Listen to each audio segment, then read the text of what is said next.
My name is Sophia Carter. I'm 34 years old, and for most of my career, I've worked in operations.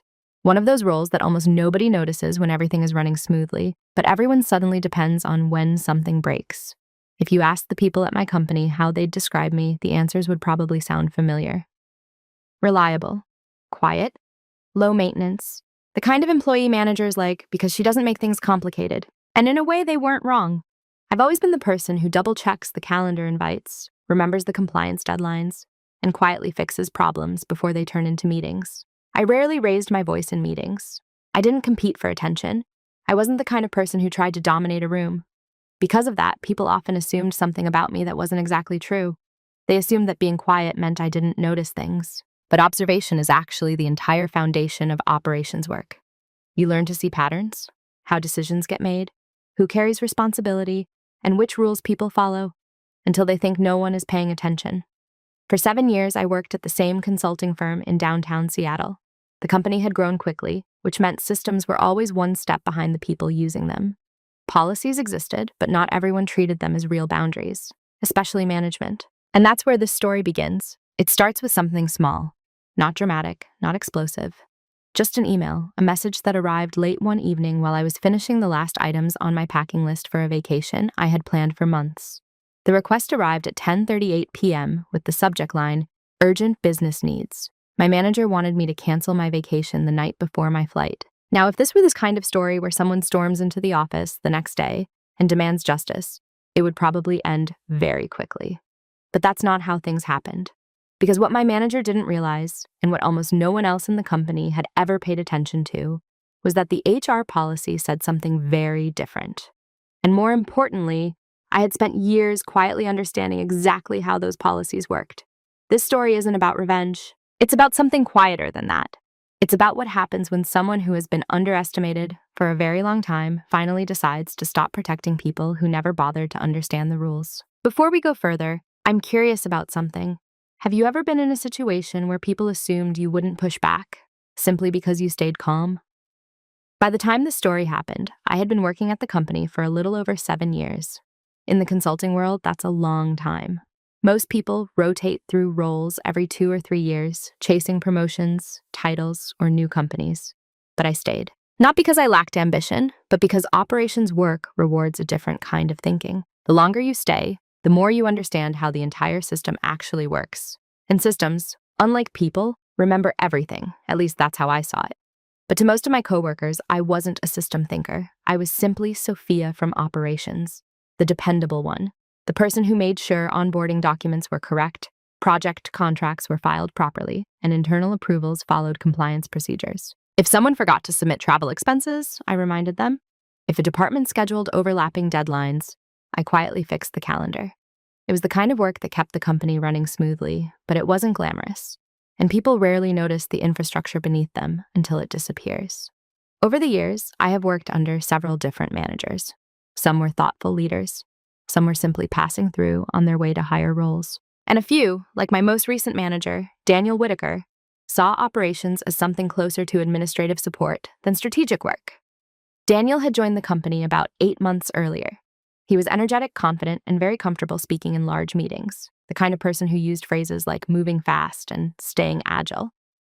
Those ideas sounded good in presentations, but they often meant something different behind the scenes. Because in reality, moving fast usually meant someone else had to quietly fix the details afterward. Most of the time, that someone was me.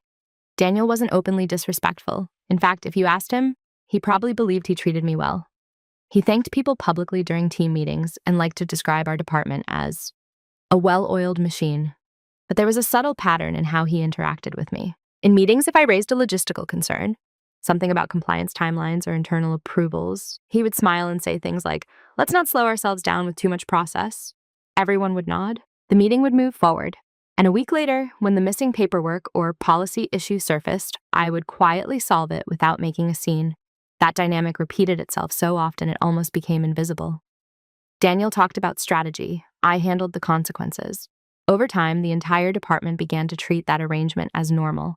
If a project needed coordination, it went through me. If something went wrong with documentation, I fixed it. If someone forgot a policy requirement, I found a way to correct it before it became a problem. No one asked how much time that took, and I rarely volunteered the answer. not because I felt resentful, but because I had learned something important about workplaces. The person who stabilizes chaos often becomes part of the furniture, reliable, useful, but not someone people imagine pushing back. I noticed this most clearly during quarterly planning meetings.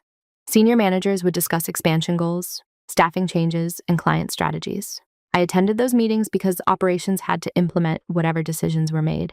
But when the conversation turned toward planning future leadership roles, my name never came up, not once. Instead, people like Daniel, who had joined the company less than a year earlier, were already being positioned for larger responsibilities. At first, that used to bother me. Then something shifted in the way I saw it, because sitting quietly in those meetings gave me a different kind of perspective. When you aren't competing for attention, people stop filtering what they say around you. They assume you're just there to take notes. And when people think you're only taking notes, they reveal much more about how the system actually works. By the 7th year of my job, I understood something most of my colleagues didn't. Titles create authority, but knowledge of the system creates leverage. And while most people were focused on the next promotion or presentation, I was quietly learning the architecture beneath everything. At the time, though, no one saw it that way. To them, I was still just Sophia, the calm one, the reliable one, the one who would probably handle whatever problem appeared next. They didn't realize that being underestimated can sometimes be the most comfortable position in a system. Because when people stop watching you closely, you start seeing everything. The first moment that stayed with me didn't feel dramatic at the time. It rarely does. Most workplace patterns don't begin with something obvious like an argument or a confrontation. They start with small moments, tiny adjustments in how people treat you, subtle enough that everyone else ignores them, but noticeable if you're paying attention. For me, the first moment happened about 3 weeks after Daniel became my manager. We were in a Monday morning planning meeting, the kind that appears routine on the calendar but quietly determines how the entire week unfolds. There were 6 of us in the room, sitting around the long glass conference table overlooking the street below. Coffee cups, laptops, and the usual quiet tapping of keyboards as everyone skimmed their emails while waiting for the meeting to begin. Daniel stood near the whiteboard, outlining priorities for a new client project the company had just secured. It was a large contract. The leadership team was excited about it, and Daniel clearly saw it as an opportunity to prove himself. As he walked through the timeline, I noticed something familiar. One of the milestones he had scheduled violated a standard compliance requirement for the type of project we were handling. Not dramatically, but enough that if we followed the timeline exactly as written, the documentation process would fall out of alignment. That meant 2 possible outcomes. Either we would miss the compliance checkpoint entirely, or someone would have to fix it quietly at the last minute. I raised my hand slightly, not dramatically, just enough to catch his attention. "Daniel," I said calmly, "the approval stage might need an extra week. The compliance review usually takes longer than that." He paused for a moment, marker still in his hand. Then he smiled. It wasn't a dismissive smile exactly, more like the kind someone gives when they believe they're reassuring you. "I appreciate the attention to detail, Sophia," he said, "but let's not get too caught up in the process right now. We need to move fast on this one." A few people around the table nodded. One of the project leads even added, "Yeah, we can always adjust later if needed." The conversation moved on almost immediately. No one challenged the timeline. No one asked any follow-up questions. The meeting continued, but something about the moment stayed with me. Not because Daniel disagreed with me. Disagreements happen in every workplace. That part wasn't unusual. What caught my attention was how easily the room moved past it, as if the operational detail I mentioned wasn't really part of the strategic conversation. By the time the meeting ended, the timeline on the whiteboard remained exactly the same. Everyone packed their laptops and headed back to their desks. I returned to mine as well. For the rest of the day, I worked through my normal list of responsibilities: contract reviews, vendor coordination, and internal scheduling. But late in the afternoon, I opened my small leather notebook, the one I'd carried with me for years. Inside, I wrote a short line. Client project timeline, compliance checkpoint unrealistic, mentioned in the meeting, decision ignored. I added the date, closed the notebook, and returned to work. Not because I expected the situation to become important, but because experience had taught me something about organizations. Small details that get dismissed early have a way of returning later, usually when it's inconvenient. And when they do, the person who noticed the problem first often becomes the one expected to solve it. At the time, I didn't see that moment as a conflict, just a quiet data point. But looking back now, it was the first small cut, the first signal that the system around me was beginning to treat something important as optional. And when systems start ignoring their own boundaries, The consequences rarely appear immediately. They build slowly, one overlooked detail at a time. After that first meeting, nothing changed immediately. In fact, if someone had asked me a month later whether there was a problem with Daniel, I probably would have said no. Because most workplace dynamics don't transform overnight, they evolve through repetition. The next few weeks followed a familiar rhythm. New projects were announced, timelines were discussed. I continued handling the operational structure beneath everything, tracking approvals, coordinating departments, and making sure the details lined up with company policies. And almost every time I raised a logistical concern, the response followed a similar pattern. Daniel would listen, he would smile, then he would say something like, "Let's not overcomplicate it." Or sometimes, "We'll deal with that if it becomes an issue." But those phrases began appearing often enough that I started recognizing them almost like background noise. But what mattered more wasn't just Daniel's responses. It was how the rest of the team reacted. No one pushed back. No one asked whether the operational concerns might actually be important. They simply moved on to the next agenda item. Over time, the pattern all subtly reshaped the room. People stopped expecting me to contribute strategic ideas. My role became clearer in everyone's mind. I was there to support execution, not influence decisions. If someone forgot a form or missed a deadline, they would come to my desk afterward with a slightly apologetic smile. "Hey, Sophia, could you help fix this?" And most of the time, I did. Not because I felt obligated, but because that's what operations work requires. Systems function best when someone ensures the pieces stay aligned. Still, I noticed a quiet shift happening. The more consistently I solved problems behind the scenes, the more comfortable people became with ignoring the early warnings. They assumed that if something went wrong, Sophia would handle it later, which meant there was no urgency to listen earlier. At first, I rationalized it. Daniel was new to the company. He wanted to show momentum. Maybe he thought operational caution slowed things down. That's a common management mistake. But then the pattern expanded beyond meetings. One afternoon, Daniel stopped by my desk while reviewing the staffing plan for another project. "We'll probably need you to coordinate the onboarding schedule," he said. "Of course," I replied. Then he added, almost casually, "And if you could also help organize the leadership briefing materials, that would be great." The task itself wasn't unusual. Preparing documents for leadership meetings had always been part of my responsibilities, but the way he phrased it stood out, not as a request, more like an assumption.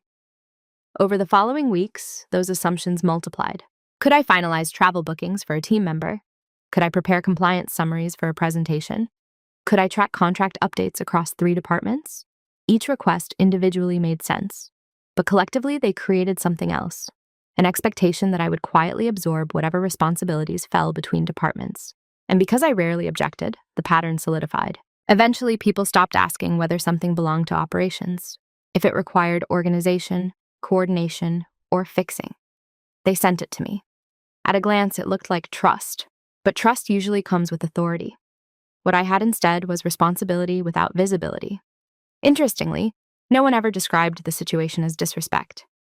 That word would have sounded too dramatic. From the outside, the environment looked perfectly professional. Meetings were polite, emails were friendly, no one raised their voice. But there's another kind of workplace dynamic that rarely gets named. It's when someone becomes so reliably accommodating that the system quietly begins building itself around their silence. And once that happens, changing the pattern becomes difficult. Because the moment you challenge it, people react with confusion, not hostility, just surprise, as if the quiet person in the room has suddenly started speaking a language no one expected. At the time, though, I wasn't planning to challenge anything. I was simply observing and continuing to write small notes in the leather notebook I kept in my drawer. Dates, decisions, conversations, not because I was preparing for conflict, but because I had learned something about complex systems. When patterns repeat long enough, they eventually reveal their consequences. By the middle of Daniel's first year managing our department, something subtle had fully settled into place. It wasn't written anywhere.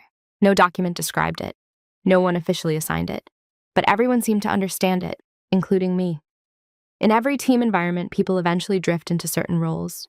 Some lead conversations, some generate ideas, some carry authority simply because of their title, and then there are people who become the stability of the system.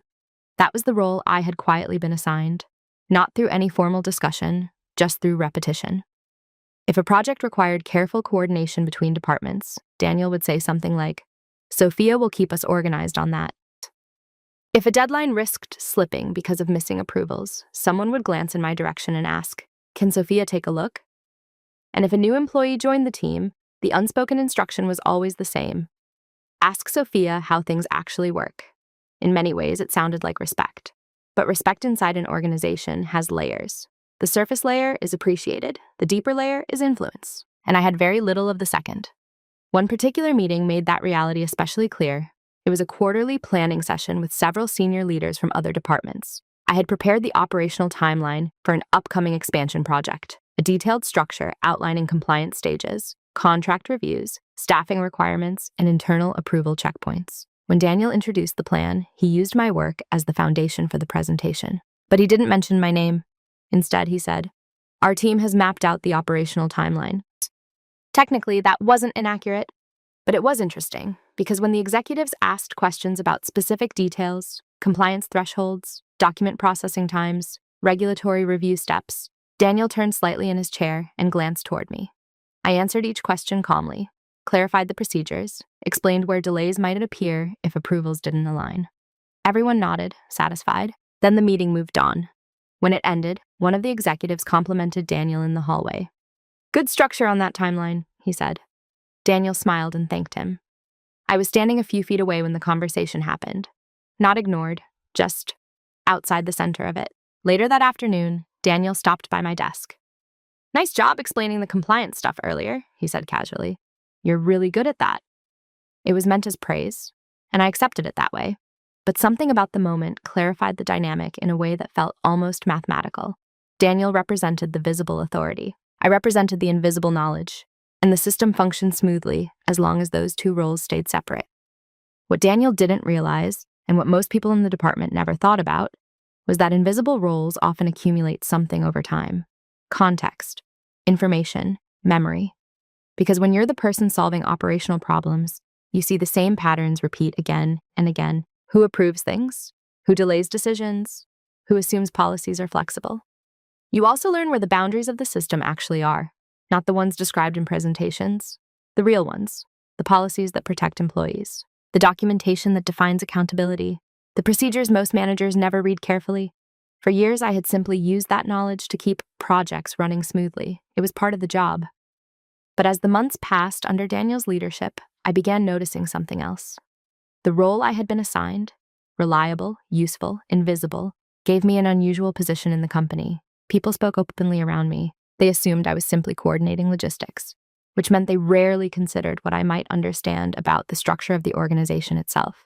And that position created a strange kind of quiet clarity, because once you see the system from that angle, you start recognizing something important. Authority isn't always held by the person speaking in the meeting. Sometimes it belongs to the person who understands how the rules actually work. At the time, though, I wasn't planning to test that idea. I was simply doing my job, fulfilling the role everyone expected me to play. The dependable one, the organized one, the person who would always make sure things worked in the end. What none of us realized yet was that the system itself was slowly setting up a situation where those expectations would eventually collide with something much more rigid: company policy. And policies, unlike meetings, don't adjust themselves to confidence or charisma. They follow the rules written inside them. Exactly. For a long time, nothing truly forced me to reconsider my place in the system. Yes, there were patterns I noticed, small dismissals, quiet assumptions about my role, but none of them were dramatic enough to demand a response. Workplaces often function that way. As long as things keep moving, people tolerate small imbalances. I did too. Until one afternoon when something inside me shifted, not because of conflict, but because of a moment of unusual stillness. It was late October, and Seattle had already settled into its gray season. The kind of afternoon where the sky turns the same muted color as the office windows, and the entire building feels quieter than usual. Most of the team had already left for the day.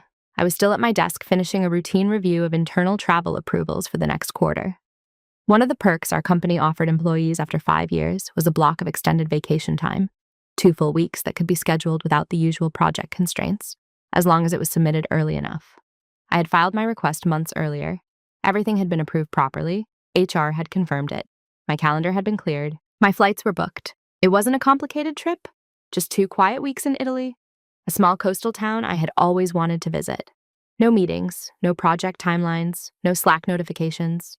For someone who had spent years maintaining other people's schedules, the idea of stepping outside the system, even briefly, felt almost surreal. As I reviewed the travel schedule, I noticed something interesting. Several senior employees had taken similar extended vacations over the years. The policy itself was very clear. Once approved and recorded in the HR system, those vacations were protected leave.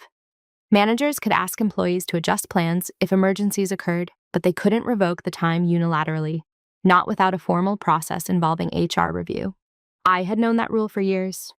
But that afternoon, reading the policy again in the quiet office, I noticed the wording more carefully than usual. Not because I was looking for leverage, simply because operations people tend to read policies the way engineers read blueprints. Every clause matters. Every condition has meaning. I closed the HR portal and leaned back in my chair for a moment. Outside the window, the streetlights were starting to glow through the rain. For the first time in a while, I felt something that had been rare during the past year. Distance. Not physical distance from the office, but emotional distance from the patterns inside it. I realized something simple. For years, I had been protecting the system from its own carelessness. Every time someone ignored a policy or rushed a process, I quietly repaired the damage before it became visible. And because of that, most people never saw the consequences of those decisions. The system looked stable, but only because someone behind the scenes kept reinforcing it. That realization wasn't angry. If anything, it felt calm. Almost like noticing a design flaw in a building you had been living in for a long time. The structure still stood, but now you could see where the pressure points were. I packed my bag, turned off my desk lamp, and walked toward the elevator. In a few weeks, I will be on that flight to Italy, 2 uninterrupted weeks away from meetings, timelines, and quiet problem solving. At the time, I believed the vacation would simply be a break, a chance to reset. I didn't know yet that the system I had spent years stabilizing was about to test something important, because a few weeks later, an email would arrive late one night. A message was sent at 10:38 p.m. with the subject line, "Urgent business needs." And when I read it, something about that quiet afternoon in October, the moment when I had reread the HR policy, would suddenly matter much more than anyone expected. After that evening in October, something about the way I moved through the office began to change. Not outwardly. No one would have noticed it if they were simply passing by my desk or sitting next to me in a meeting. I still attended the same planning sessions. I still organized the same project timelines. My emails were still polite, concise, and professional. But internally, my relationship with silence shifted. Before, my quietness had mostly been instinctive. I avoided unnecessary confrontation because it felt inefficient. Meetings rarely improved when people defended their egos. Systems worked better when attention stayed on solutions rather than personalities. So I spoke when something mattered, and when people dismissed it, I usually moved on. But after revisiting the HR policy, and noticing how many operational boundaries the company actually relied on, I started treating silence a little differently. Not as avoidance, as an observation. In the weeks leading up to my vacation, the office moved through its usual rhythm. New projects appeared. Deadlines tightened. Daniel continued managing the department with the same energetic confidence he had always shown, and the same patterns continued repeating. During one meeting about a client expansion project, I noticed another timeline being compressed in a way that would likely trigger compliance complications later. The earlier version of me would have pointed it out. This time, I simply wrote a note in my notebook, not because I stopped caring about the work, but because I was beginning to understand something about systems that operate under constant pressure. Sometimes the most revealing information appears when you stop correcting every small imbalance. If the system relies entirely on one person quietly repairing problems, then removing that correction, even temporarily, shows where the real weaknesses are. And my upcoming vacation would do exactly that. For 2 weeks, I wouldn't be present to smooth the timelines, remind people about approval windows, or catch documentation errors before they became visible. At first, that idea felt slightly uncomfortable. Operations professionals often develop a sense of responsibility for things that technically aren't their fault. You see a problem coming, so you fix it. But the more I thought about it, the more I realized something important. The company already had rules designed to prevent chaos, policies, documentation procedures, HR guidelines. Those systems weren't my responsibility to enforce alone. They were meant to protect everyone equally, including me. A few days before my scheduled vacation, Daniel stopped by my desk while reviewing the staffing calendar. "Everything ready before you head out?" he asked. "Yes," I said. "Project files are updated, and the compliance documents for the Harris account are already submitted." "Perfect," he said. "Enjoy the trip." It was a brief, friendly conversation. Nothing about it suggested any tension. But later that afternoon, as I finalized a few last operational updates, I noticed something interesting in the project management system. Several tasks that normally required Daniel's direct approval had been postponed until the following week, which meant they would fall squarely inside the first days of my vacation. Again, the earlier version of me might have mentioned it. This time I simply documented the timeline and closed the file. Because by then, silence had become something deliberate, not passive, strategic. I wasn't waiting for anything dramatic to happen. In fact, I still expected my vacation to unfold exactly as planned. 2 quiet weeks by the sea, far away from office politics and operational spreadsheets. But I had begun to see the system around me with a different kind of clarity. And clarity often changes how you respond to pressure. You stop reacting immediately. You observe the structure first, then you decide where the real boundaries are. What I didn't know yet was that the first real test of those boundaries was only a few days away. And it would arrive not during a meeting, but late at night, in a single email. If you had walked past my desk during the weeks before my vacation, nothing about my work would have looked unusual. My screen still showed the same project dashboards. My email replies were still polite and efficient. My calendar was still filled with coordination calls and document reviews. From the outside hut, everything looked exactly the same, which is probably why no one noticed what I had actually been doing for years.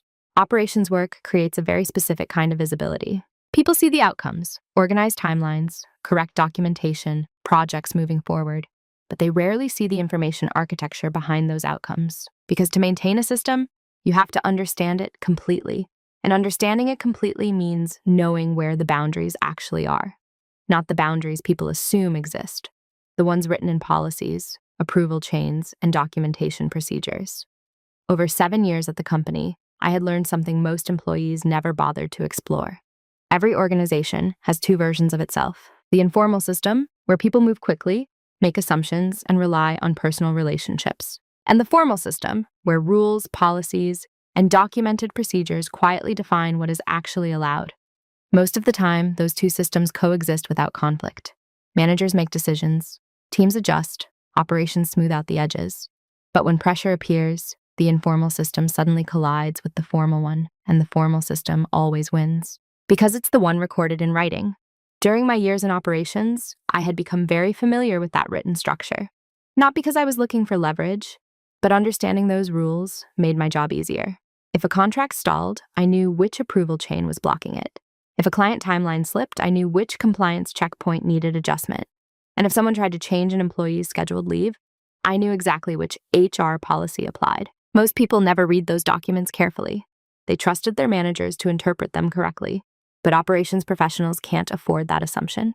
We read everything: HR policies, internal governance guidelines, documentation procedures. Because when something goes wrong, those documents determine how the company responds. Over time, I began keeping my own quiet record of certain patterns. Nothing secretive, just structured notes in my leather notebook. Dates when timelines were adjusted.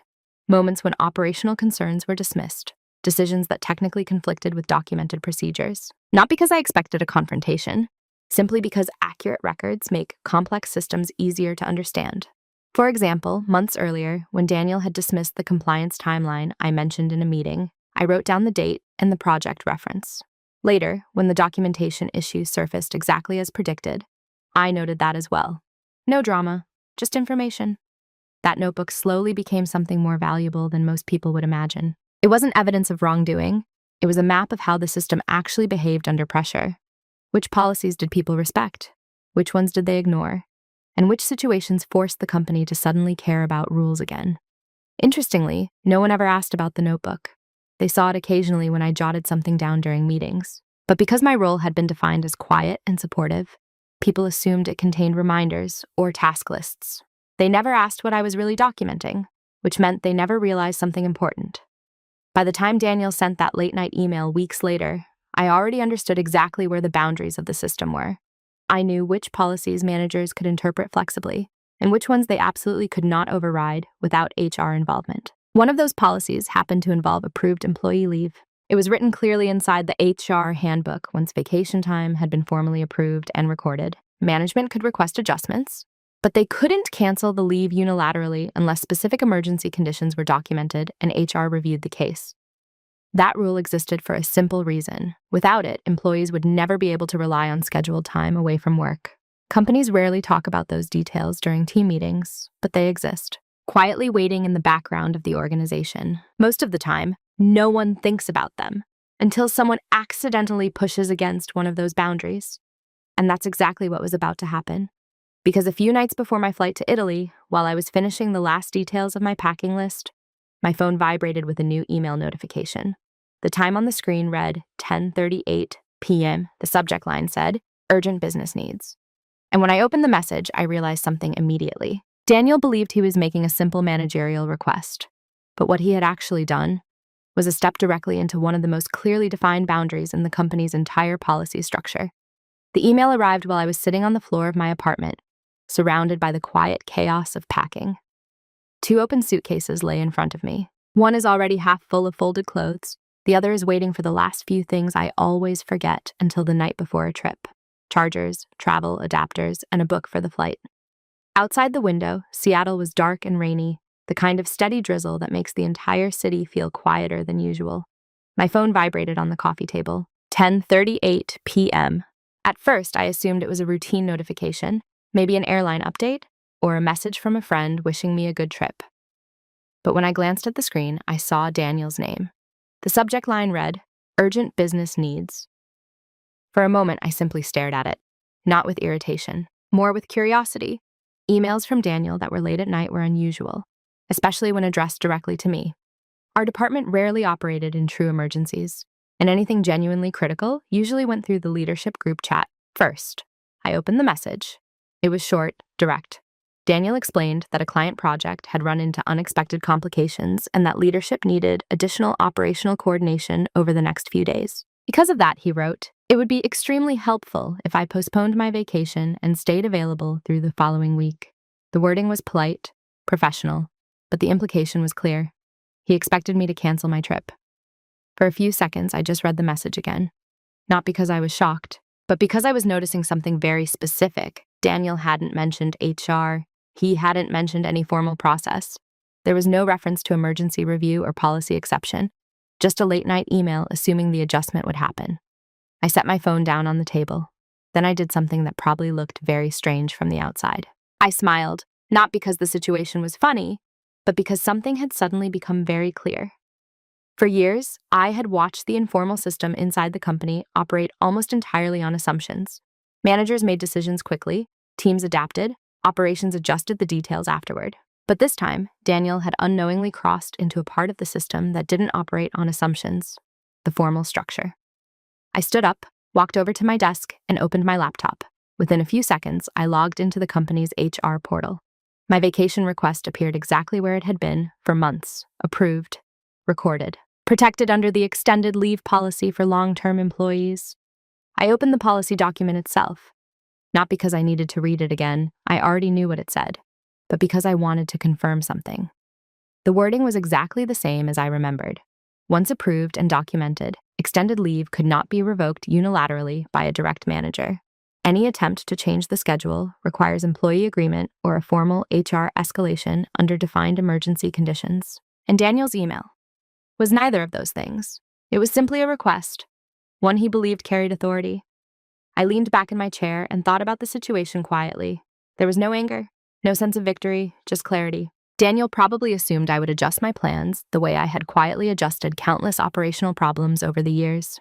After all, that had been my role, the reliable one, the flexible one, the person who solved problems without making them visible. But this time, the problem wasn't operational. It was structural. And structural boundaries behave differently from project timelines. They don't bend easily. I opened my leather notebook and wrote down a few simple details. 10:38 p.m. Email requesting cancellation of approved leave. Date, time, subject line. Then I closed the notebook. My phone still sat on the coffee table with the message open. I hadn't replied yet. And interestingly, I didn't feel any urgency to do so, because once you understand the structure of a system, something interesting happens. You stop reacting emotionally. Instead, you begin thinking about process. There were several ways I could respond. I could agree immediately and adjust my plans. I could decline politely, or I could handle the situation in a way that ensured the formal system became part of the conversation. At that moment, I hadn't decided anything yet. I simply closed my laptop, returned to the floor, and continued packing my suitcase. The C in Italy will still be there tomorrow. And the system back at the office was about to learn something important about the difference between authority and policy. I didn't reply to Daniel's email that night, not because I was trying to make a statement, simply because there was no reason to rush. When people believe they hold authority in a system, they often expect immediate responses. Quick compliance reinforces the assumption that the request naturally sits at the top of the decision chain. But the situation Daniel had created wasn't actually urgent in the way he believed. It only felt urgent from his position. From the perspective of company policy, nothing had changed at all. My vacation was still approved. My flight still leaves the next morning. And there was no official escalation in the HR system. So instead of answering immediately, I finished packing. I closed the suitcases, checked my passport one last time, and set my alarm for the early flight. Then I went to sleep. When I woke up the next morning, Seattle was still gray and quiet, the streets damp from overnight rain. My phone showed 2 new notifications, another email from Daniel, and a short message from him on Slack asking if I had seen the previous one. I read both messages carefully. The second email was slightly more direct. Daniel reiterated that the project situation was becoming complicated and that leadership really needed operational coordination over the next few days. Still no mention of HR, still no formal process, just increasing pressure. I sat at my kitchen table with a cup of coffee and thought through the options. There were 3 obvious paths. The first was the simplest. I could cancel my vacation, send a polite message explaining that I understood the urgency and would stay available to help stabilize the project. It would reinforce the role everyone expected me to play. Reliable, flexible, quietly accommodating. The second option was also straightforward. I could decline the request politely and proceed with the trip. Many employees would do exactly that. A brief message explaining that the vacation had already been approved and flights were non-refundable. Technically correct, but still personal, still framed as an individual decision. The third option was different. It involved something the company itself had designed years earlier. Process. Instead of treating Daniel's request as a private negotiation between manager and employee, I could move the conversation into the formal system that governs situations like this. That system existed for a reason, not to create conflict, but to ensure that decisions affecting employees follow the rules written in the company policy. I opened my laptop again and logged into the HR portal. The vacation approval record was still there, unchanged. I reviewed the leave policy one more time. Everything was exactly as it had been the night before. Then I opened a new email draft. Not to Daniel. To HR, I kept the message simple. Professional. I explained that my manager had contacted me requesting that I cancel my already approved extended leave due to project demands. I attached the original email and asked for clarification regarding the company's policy on revoking approved vacation at such short notice. No accusations, no emotional language, just a request for guidance. Then I added Daniel to the CC line. I read the message once more before sending it. Calm, neutral, structured, the kind of communication that fits naturally inside a corporate system. When I clicked send, I didn't feel dramatic or rebellious. If anything, the moment felt surprisingly quiet. Because I hadn't actually rejected Daniel's request, I had simply done something most people in the company rarely bothered to do. I had allowed the formal rules of the organization to enter the conversation. And once those rules appeared, the situation was no longer just a late-night email between a manager and an employee. It had become a matter of policy. By the time I closed my laptop and picked up my suitcase to leave for the airport, I had no idea how HR would respond. But I knew one thing with certainty. The system Daniel believed he was operating inside was about to respond with a voice much larger than either of us. By the time I arrived at the airport, the sky over Seattle was still the same quiet gray it had been all week. Airports have a strange effect on time. Everything moves with purpose, lines, announcements, people pulling suitcases behind them. But internally, the pace feels slower, detached, which was exactly how I felt that morning. Not anxious, not triumphant, just calm. While I waited at the gate, my phone buzzed twice. 2 new emails. The first one was from Daniel, the second was from HR. I opened Daniel's message first. It was noticeably shorter than the previous ones. He had seen the email I sent to HR. His tone had shifted from urgency to something more cautious. He wrote that perhaps there had been a misunderstanding, and that he had only meant to ask whether I might consider adjusting my plans voluntarily. The wording mattered. The earlier emails had sounded like instructions. This one sounded like clarification. I haven't replied yet. Instead, I opened the message from HR. It came from Melissa Grant, one of the senior HR advisors I had interacted with a few times over the years while coordinating employee documentation. Her response was polite, neutral, and very precise. She thanked me for bringing the question forward and confirmed that she had reviewed the vacation approval in the HR system. According to the company's extended leave policy, my vacation had been fully authorized months earlier and could not be revoked without my agreement unless a formal emergency escalation was submitted. No such escalation existed. She also added a short line that was almost certainly written with careful intention. Managers are welcome to request schedule adjustments from employees, but employees are not obligated to cancel approved leave under those circumstances. If there were any further questions, HR would be happy to discuss them with both parties. That was it. No drama, no reprimand, just the policy. I read the email once more before placing my phone back in my bag. Around me, the gate area was filling with travelers preparing to board the flight. From the outside, the situation had resolved itself quietly. Daniel had reframed his request. HR had clarified the policy, and I was about to leave the country for 2 weeks. But something interesting had already begun shifting inside the company's system, because when HR enters a conversation like that, it creates a record, not a punishment, just documentation. The same kind of documentation I had been quietly maintaining in my notebook for years. Back at the office, Daniel now understood something he hadn't considered when he sent that late-night email. The request wasn't just a private message between us. It was now part of the company's internal history. I boarded the plane a few minutes later. As the aircraft lifted through the cloud cover above Seattle, the city slowly disappeared beneath a layer of pale gray sky. For the first time in months, my calendar contained absolutely nothing. No project deadlines, no meetings, no operational emergencies to stabilize.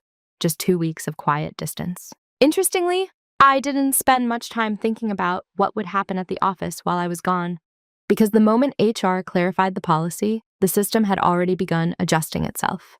Daniel would need to coordinate the project without me.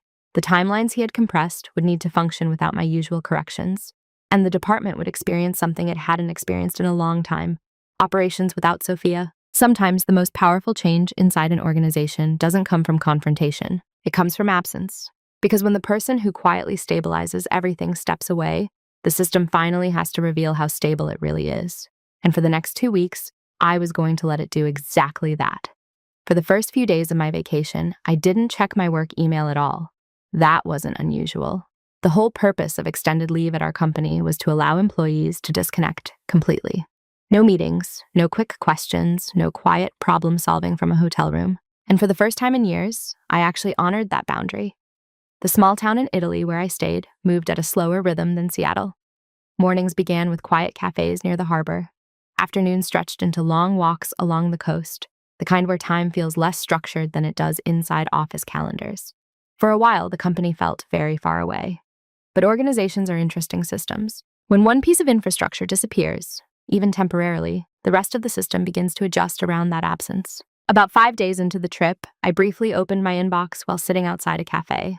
There were several new messages from colleagues. None of them was dramatic, just small questions. Hey, Sophia, do you know where the latest compliance template is saved? Quick question about the Harris account approval chain. Do you remember who signs off on vendor documentation for international projects? And individually, the messages were harmless, but together they revealed something subtle. The team had become accustomed to certain information flowing through one central point, and when that point wasn't available, the system slowed down. I replied to only one message, a simple note reminding the team that the documentation guides were stored in the internal operations folder and that all procedures were already outlined there. Everything they needed was technically accessible. They just had to look for it. After that, I closed my email again. Later that evening, I received one more message, this one from Daniel. The tone was noticeably different from the emails he had sent before my flight. Shorter, more careful. He mentioned that the project timelines were proving a bit more complex than expected, and that the team was working through some operational details. He didn't ask me to intervene, and I didn't offer. Because the point of policies like protected leave isn't to create distance between people. It's to allow the system to function without depending on a single person to quietly stabilize it. For the first time in years, the department was experiencing that reality. And the consequences weren't dramatic, just slower, more complicated, more visible. The kind of consequences that appear when the quiet infrastructure of a system temporarily disappears. By the second week of my trip, I could sense that something at the office had shifted. Not from dramatic messages or urgent calls, there were none of those. But from the tone of the emails that slowly appeared in my inbox when I checked it briefly every few days, they felt different, less confident, more procedural. A few project updates mentioned delays in documentation approvals. Another message referenced a timeline adjustment that needed to be communicated to a client. Nothing catastrophic, but clearly more complicated than the plans Daniel had originally presented in those early meetings. One message from a colleague caught my attention in particular. She wrote that the Harris account had run into an issue with compliance review because one of the approval checkpoints had been scheduled too late in the project timeline. I recognized the situation immediately. It was the same checkpoint I had mentioned months earlier during a planning meeting, the one Daniel had decided not to adjust. Apparently, the documentation team had flagged it after the process had already started, which meant the timeline now had to be partially rebuilt. Situations like that aren't disasters, but they are expensive in terms of time, coordination, and credibility with clients. Later that evening, another email arrived from Daniel. This one was more direct than the last. He explained that the project had become more operationally complex than anticipated, and that the team was reorganizing responsibilities to manage the workload. Still, no request for me to return early. Still, no mention of the vacation conversation, but the underlying message was clear. The system had reached the point where the earlier decisions could no longer be quietly corrected. Too many steps had already been taken. Too many documents had moved through the process. Once complex systems pass a certain stage, adjustments become harder. Not because people lack effort, but because the structure has already been built. Reading the email, I didn't feel any satisfaction. Just a quiet recognition of something operations professionals learn early in their careers. Most organizational problems don't appear suddenly. They begin with small decisions that feel harmless at the time. Compressed timelines, dismissed warnings, assumptions that details can always be fixed later. But eventually, the system reaches a moment where those early decisions become permanent. And by the time everyone sees the problem clearly, it's usually too late to fix it easily. I returned to the office on a quiet Monday morning. 2 weeks away had a strange effect on the building. Everything looked exactly the same desks, the same soft hum of computers, the same early conversations near the coffee machine. But the atmosphere felt slightly different, not tense, just more careful. Several colleagues greeted me warmly when I walked in. A few asked about the trip. Someone joked that operations had felt a little quieter while I was gone. I smiled and settled back into my desk. Later that afternoon, Daniel asked if I had a few minutes to talk. We met in one of the small conference rooms near the windows, the kind of room used for quick check-ins rather than formal meetings. Daniel closed the door and sat across from me. For a moment, neither of us spoke. Then he cleared his throat. "I wanted to check in about the situation before your vacation," he said. "The email I sent that night." His tone was calm, not defensive, not confrontational. I nodded slightly. "I understand the project was under pressure," I said. He leaned back in his chair. "Things got more complicated than expected while you were away," he admitted. "Operations touch more areas than I realized." It wasn't an apology, exactly. More of an acknowledgement. I didn't respond immediately, because the moment didn't require correction or explanation. Daniel continued after a short pause. "I also spoke with HR after that email exchange," he added. "They clarified the policy." "I saw their response," I said. The conversation remained quiet. No raised voices, no accusations, just two people discussing the structure of a system they both worked on. After a moment, Daniel gave a small nod. "Next time," he said, "I'll make sure we handle something like that through the proper channels." "That usually makes things simpler," I replied. And that was essentially the end of the conversation. No dramatic resolution, no confrontation, just a clearer understanding between two people about where authority ends and where policy begins. Sometimes the most meaningful workplace conversations are the quiet ones, the ones where no one needs to win, only to understand the system a little better than they did before. After that conversation with Daniel, the office gradually returned to its usual rhythm. Projects continued moving forward. Meetings filled the calendar again. The small operational details that keep a company running quietly reassemble themselves into familiar patterns. But something about my position inside that system had shifted. Not dramatically, just subtly.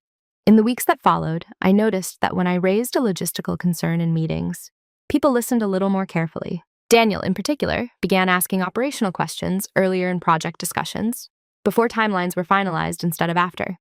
It wasn't a transformation, just an adjustment. And adjustments are often how organizations actually evolve.